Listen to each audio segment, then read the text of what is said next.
Sa taong 2011 nang magsimula ang relasyon nila ni Kim Chu at Sian Lim, pero nagtapos ito ngayong taon 2023. Pinilit ng dalawa na e-private ang kanilang hiwalayan, ilang buwan na rin na ito ay naghiwalay at ilang buwan lang ang pagitan ng hiwalayan ng Katniel.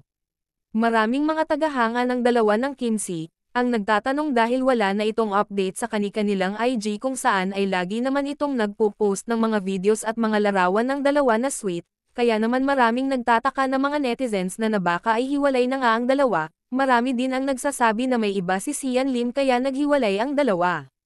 Matatandaan na 2 beses tinanggi ni Kim na hindi sila hiwalay at going strong ang kanilang relasyon.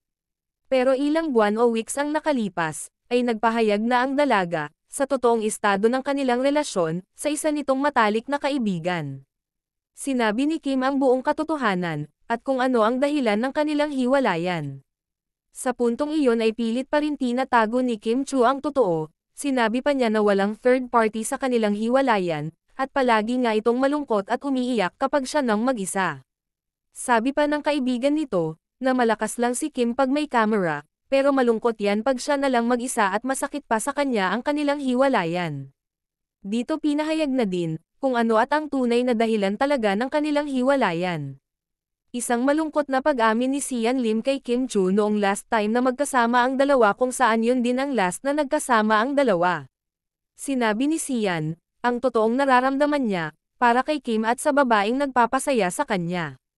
Sa harap mismo ni Kim Chu, ay pinahiwatig ni Sian, na hindi na si Kim ang nagpapasaya sa kanya, hindi man binanggit kung sino ang babae na pinalit ni Sian kay Kim, pero ito daw ay hindi artista, at magkasing edad lamang daw ito ni Sian, ang hinala ng iba ay ito nga ang nalink, kay Sian Lim na si Irish Lee. Sa puntong iyon, ay nakipaghiwalay si Kim kay Sian, kahit sa loob nito ay hindi niya kaya, pero nagpaubaya si Kim, kaysa naman, magmamahal siya o magpapatuloy sa isang relasyon na hindi na masaya ang isa. Kaya pala, hindi masabi ni Kim Chu ang tunay na estado ng kanilang relasyon, ay dahil mismo siya ang hindi makapaniwala sa mga pag-amin ni Sian. Sabi ng isang source, si Sian ay masaya daw ngayon, at si Kim naman ay nasa stage pa ng pag-move on pa lang.